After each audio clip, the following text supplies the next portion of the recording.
छाकाणि त हीअ उहा घड़ी आहे, उहो टाइम आहे जेको आम वक़्त खां ट्रिपल एनर्जीअ सां आसमानी काउंसिल ॾांहुं तेज़ीअ सां पहुचाए सघे थो। त पोइ हिन वक़्तु दुआनि मां फ़ाइदो हासिलु करियो। नंबर 1, औलाद लाइ सूरह हशर आयत नंबर 24 110 दफ़ा पाणीअ ते अव्वल व आख़िर 11 दफ़ा दुरूद इब्राहिमी पढ़ी दम करे जोड़ो पीए।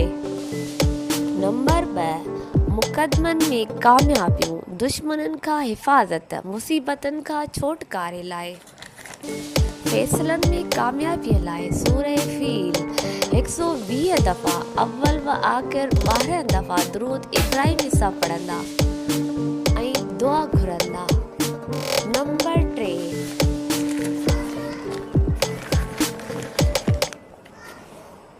नौकरी हासिल करण जे लाइ रोज़ानो 3